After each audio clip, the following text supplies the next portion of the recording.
Biz o bir çörəmizi zibildən belə çağırdırırsa, o zibili bizə çox görürlərsə, onda da vay bizim bu dövlətimizin halına, vay bizim cənab prezidentimizin halına ki, sizin kimi o aşağı məntəqədəki o sərlənkar məmurları deyirəm. Onlar kimi cənab prezidentimizə xəyanət edən bir dövlətimiz adamları var. Nöqsanları ifşa edən zəhmətkeşlərin cəzalandırılması, yoxsa rəhbər şəxsin vəzifə səlahiyyətlərindən sui-istifadə etməsi, Naxçıvan Muxtar Respublikasında vətəndaşların əmək hüquqlarının tapdalanması və iş yerlərində yaşanan idarəçilik qanunsuzluqları barədə növbəti kəskin narazılıq dalğası Babək rayonundan gəlib.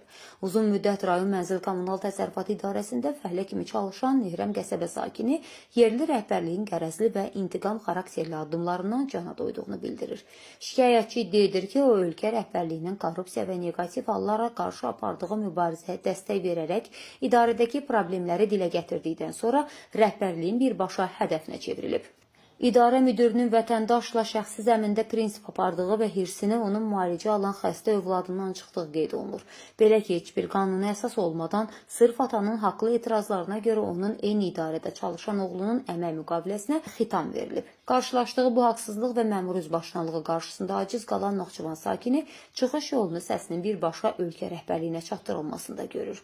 O, aidiyyatı dövlət qurumlarından Babək rayon Mənzil Kommunal Təsərrüfatı İdarəsində fəhlələrlə qul kimi rəftar edən, tənqidə görə xəstə bir gəncin gələcəyini ağır əmək maddəsi ilə qaralayan rəhbər şəxs barəsində ciddi araşdırma aparılmasını və oğlunun işinə bərpa olunmasını tələb edir. Bir xəbər media olaraq adı çəkilən qurumun rəhbərliyinin və rəsmi qurumlarında mövqeyi olarsa işıqlandırmağa hazırıq.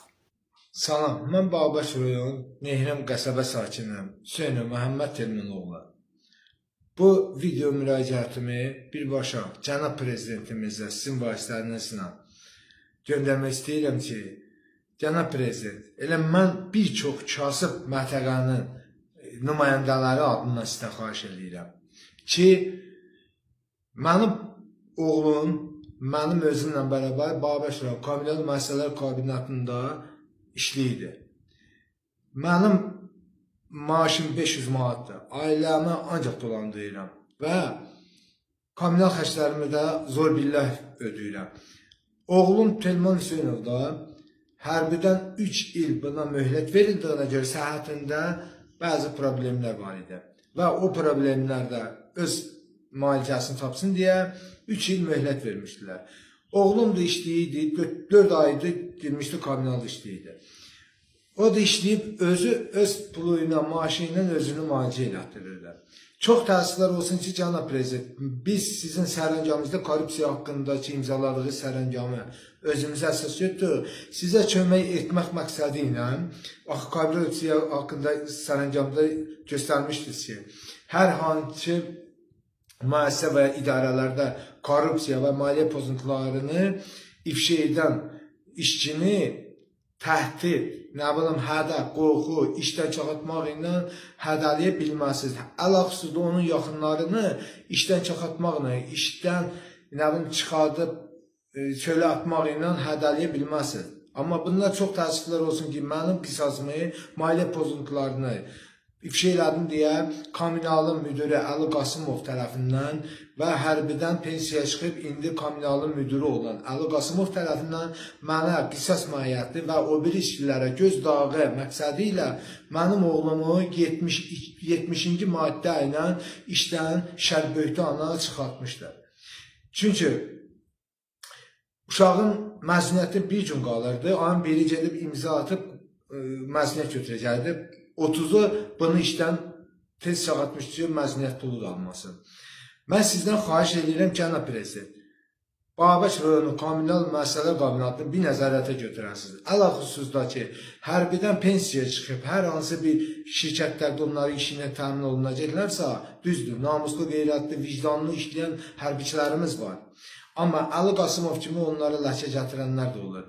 Xahiş edirəm, elə Əli Qasımov kimiləri də işə qəbul edəndə hərbidən onlara xəssiyyətnamələrini də tələb edirlər ki, görək bunların xəssiyyətləri bizə uyğun deyil, orada işləməyə uyğun deyil.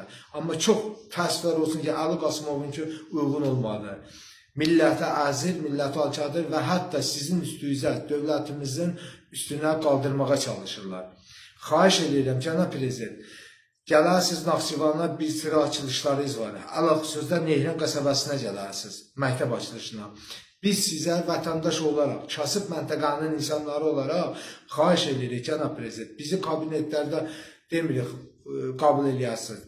Biz kasıbları, vətəndaşları elə ayaq üstədə olsa, bizi 1 dəqiqə, 2 dəqiqə alınca bir yığıb başınıza qəbul eləyəsiniz. Bizim sizə deyəcək ürək sözlərimiz var.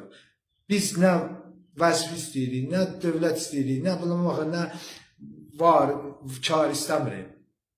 Biz sizdən sadəcə bu bəzi məmurları çəki düzən verməklərini xahiş edəcəyik.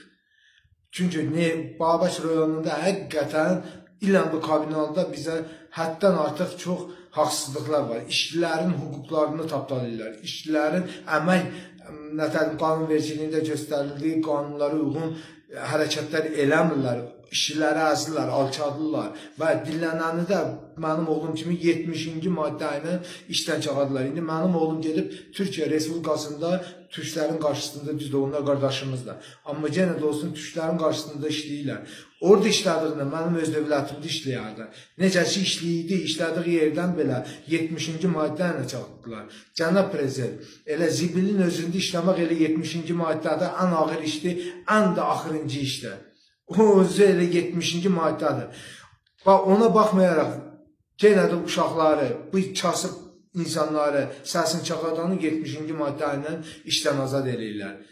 Və xahiş edirəm bu şeylərə əmək müfəttişliyi deyilən Naxçıvanda da bir müfəttiş yoxdur. Çünki vəzifəlinin təsirini biz kasıbları vermir. Ona görə deyirəm ki, xahiş edirəm, mənim aidiyyəti üzrə qurumlarım və cənab prezidentimizin etimadını doğrudan qurumların rəhbərləri və nazirlikləri. Xahiş edirəm, sizin də qabağınıza bu videolar çıxsa, bir əl atın, xahiş edirəm. Biz sizdən artıq heç də istəmirik ki, sadəcə biz çörək istəyirik, bir içə çörək istəyirik. Sağ olun, var olun. Mən əminəm ki, mən bu videom öz əksini tapacaq. Mənim oğluma edilən haqsızlıqlar həqiqətən də aidiyyəti üzrə qurumların vicdanını yaralayacaq. Sağ olun, var olun.